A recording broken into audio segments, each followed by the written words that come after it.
Garrett Scott sat in the St. Louis River's therapy room facing an entire team of sports medicine specialists, all wearing looks of doom on their faces.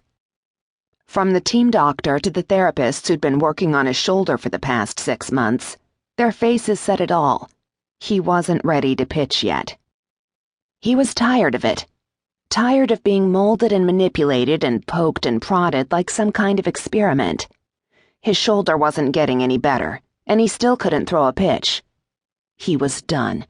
His career was over, and no amount of fake hopeful expressions would make him believe any differently. "Let's go over to the pulleys," Max said. "If we increase the weight." "No, it's not going to help.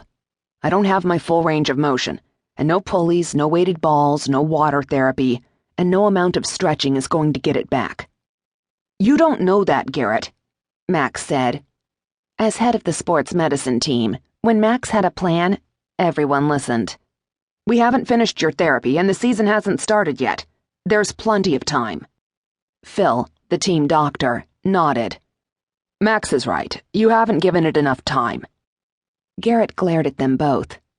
"I said no. This has been going nowhere, and we all know it." Everyone started talking at once, but it was all white noise to him. They were blowing smoke up his ass about how he was going to pitch come April. He'd heard it before.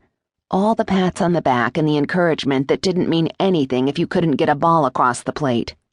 They were just words. Empty promises. The only one who didn't say anything was the woman hovering in the background. Dark hair pulled back into a ponytail. She wore the same team color polo shirt and khaki pants as the men, and held a digital notebook. And she was giving him a look. A pissed off one.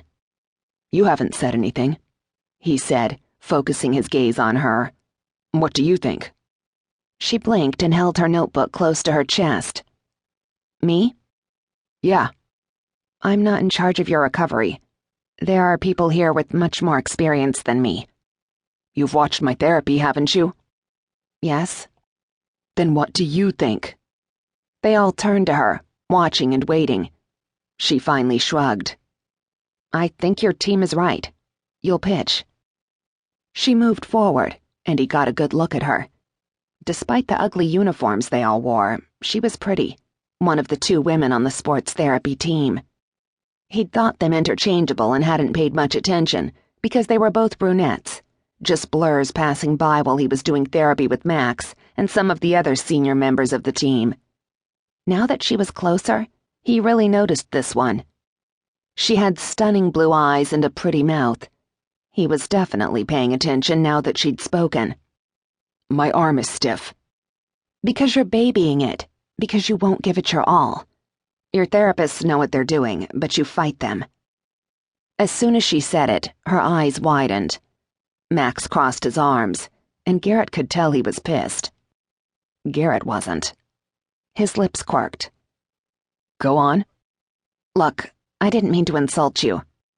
"Yeah, you did. You've sat back quietly for all these months, and you obviously have something on your mind. Spill it." She looked up at Max, who shook his head. "Don't look at him," Garrett said. "Tell me what I'm doing wrong." She sat next to him on the bench and laid her notebook down, her gaze lifting to his. "Fine. You're argumentative, confrontational, and a general pain in the ass to deal with. Honestly, no one wants to work with you because you fight your recovery. Half of healing is mental, and your head is the biggest obstacle to getting you back on the mound." "Huh." He glanced up at the others, who did their best to look away. "I see." But when he turned back to... he had no idea what her name was. "What's your name?" "Alicia." "Okay, Alicia. You think you can make me a pitcher again?" She gave him a confident smirk. "I know I can, if you pull your head out of your ass and work with me." He liked her confidence. He liked her. She sure as hell was better looking than the rest of the sports medicine group he'd worked with all these months. And she smelled good.